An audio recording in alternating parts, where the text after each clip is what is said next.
ഇന്നലെ Kuruppampady SHO Rajesh Kumar, Perumbavoor കുറുപ്പംപടിയില്ലേ SHO Rajesh Kumar, അയാളെ ഇന്നലെ വിജിലൻസ് കയ്യോടെ പൊക്കിയിട്ടുണ്ട്. അയാളുടെ ക്വാർട്ടേഴ്സിൽ വിജിലൻസ് മിന്നൽ പരിശോധന നടത്തി, അഴിമതി വിരുദ്ധ സ്ക്വാഡ്. അപ്പോൾ അവിടെ നടത്തിയ പരിശോധനയിൽ 40,000 രൂപ കണക്കിൽപ്പെടാതെ കണ്ടെത്തിയിട്ടുണ്ട്.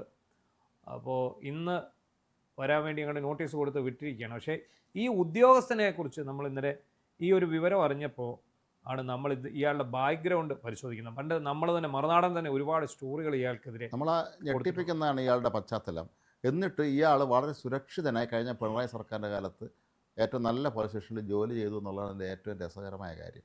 നമ്മൾ പറഞ്ഞതുപോലെ അന്നവിടെ പ്രവർത്തിച്ചിരുന്ന ഒരു ഗൂഢസംഘം ഉണ്ടല്ലോ, ഗൂഢസംഘത്തിൻ്റെ വിധേയനായിരുന്നിരിക്കാം ഇയാൾ.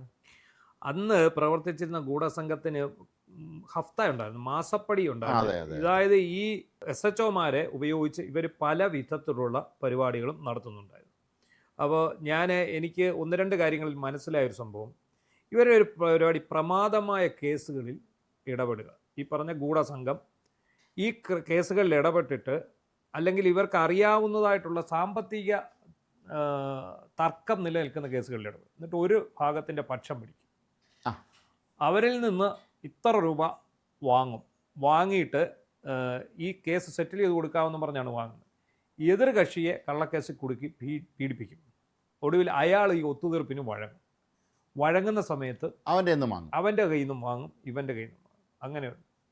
പിന്നെ മറ്റൊന്ന്, അത് ഏറ്റവും ഞെട്ടിക്കുന്നതാണ്, ഈ സർക്കാരിൻ്റെ അവസാന കാലത്ത് അത്യാവശ്യം ഈ പ്രൊമോഷനൊക്കെ കാത്തിരിക്കുന്ന SHOമാരുണ്ട്, DYSPമാരുണ്ട്. അപ്പോൾ ഇവരെ എന്തെങ്കിലും ഒരു വിഷയത്തിൽ ഇവരങ്ങ് കൊടുക്കും, എന്നിട്ടൊരു PR അങ്ങ് സ്റ്റാർട്ട് ചെയ്യും. PR എന്ന് പറഞ്ഞാൽ അറിയാമല്ലോ, പേഴ്സണൽ റോൾ എന്ന് പറയുന്നത്. ഇത് ഇവർക്കെതിരെ ഒരു വകുപ്പ് തല അന്വേഷണം. ഈ വകുപ്പ് തല അന്വേഷണം കഴിയാതെ പിന്നെ ഇവർക്ക് പിന്നെ പ്രൊമോഷൻ കിട്ടില്ല. പിന്നെ അതുപോലെ അല്ലാതെ അലുകുലിത്ത് സ്വന്തം കയ്യിലിരിപ്പ് കൊണ്ട് സസ്പെൻഷനിലായി, തരികിട കാണിച്ച് സസ്പെൻഷനിലായവരുണ്ട്. അപ്പോൾ ഇവരെയൊക്കെ ചില ആൾക്കാർ സമീപിക്കും. എന്നോട് ഡയറക്റ്റ് ഒരു ഉദ്യോഗസ്ഥൻ പറഞ്ഞു,